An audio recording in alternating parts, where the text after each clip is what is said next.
एक गांव में मुकेश नाम का एक आदमी था जो काम की तलाश में इधर उधर घूमता है और पूरा दिन काम न मिलने की वजह से वो बहुत परेशान हो जाता है।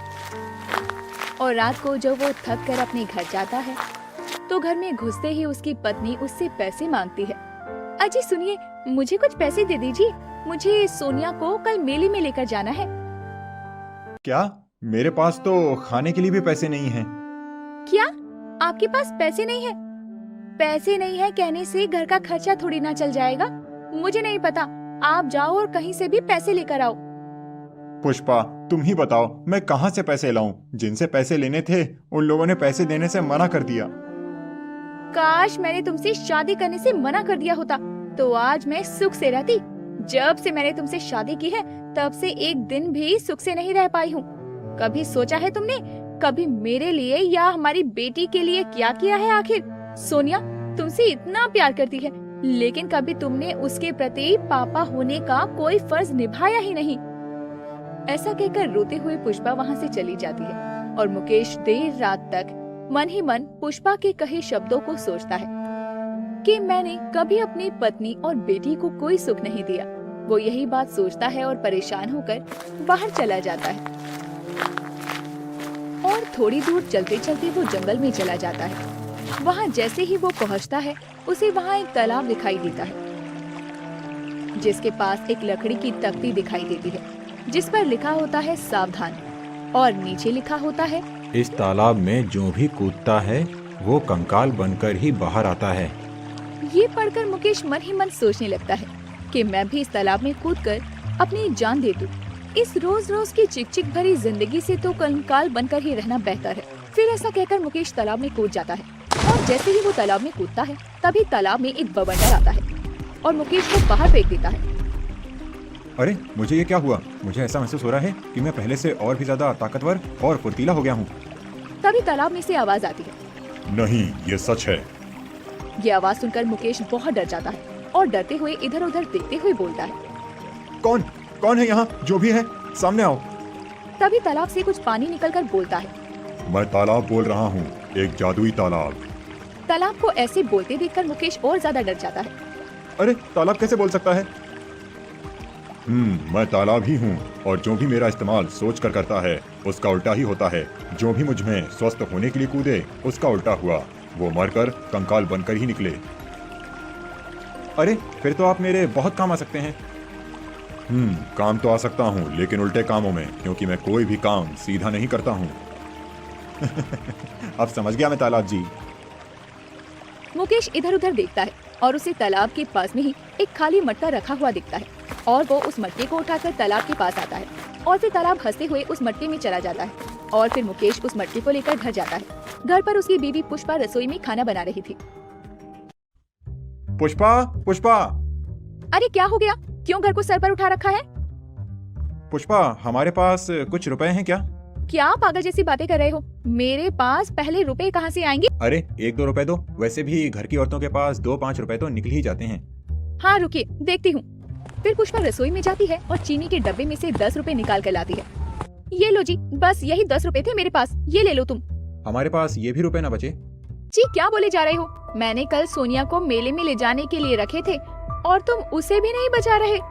जैसे ही वो मटके में पैसे डालता है वैसे ही मटके में से 7 गुना और ज्यादा पैसे निकलकर मुकेश की जेब में आ जाते हैं। हाँ, हे भगवान, ये क्या जादू है? बीवी जी, देखा इस मटके में रखे तालाब के जादुई पानी का कमाल। और हाँ, इसे सिर्फ उल्टा काम करने की आदत है, इसीलिए मैंने रुपए खत्म करने की बात की तो इसने मेरी जेब रुपयों से भर दी है। भगवान का शुक्रिया है कि ये सही हाथों में आया है।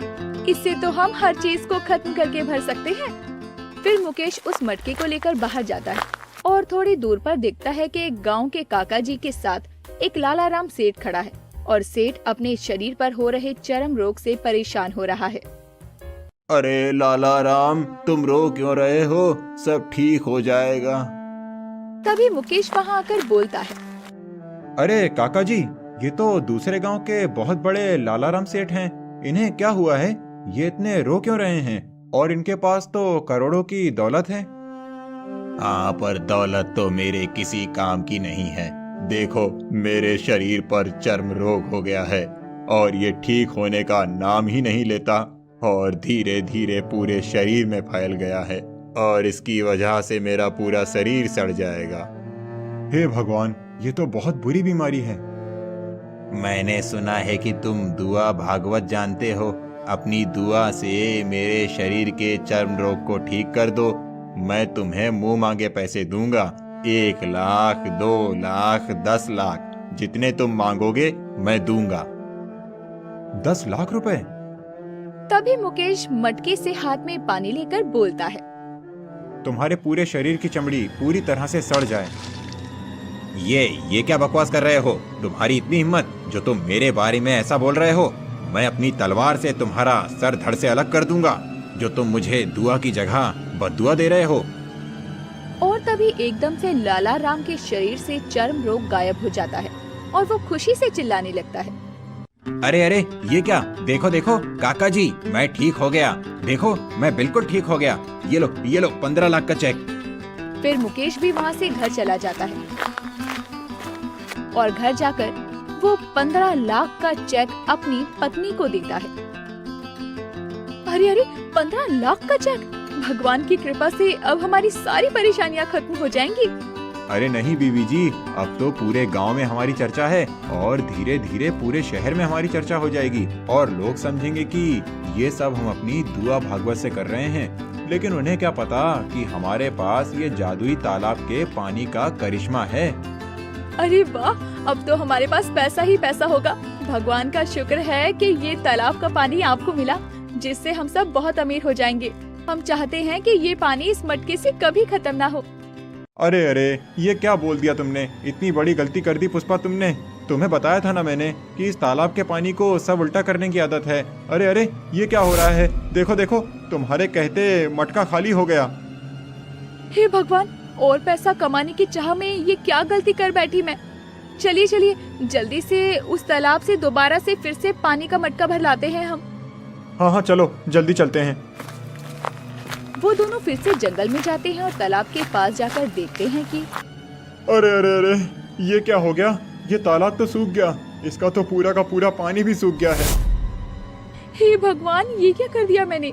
आज मुझे एक बात समझ आ गई कि ज्यादा खुशी में या दुख में हमें सोच समझकर बोलना चाहिए, क्योंकि कभी कभी हम खुशी में या दुख में कुछ भी बोल देते हैं और वो सच हो जाता है, जिसकी वजह से हमें काफी परेशानी झेलनी पड़ती है। ऐसी ही दिलचस्प कहानियाँ देखने के लिए हमारे चैनल स्टोरी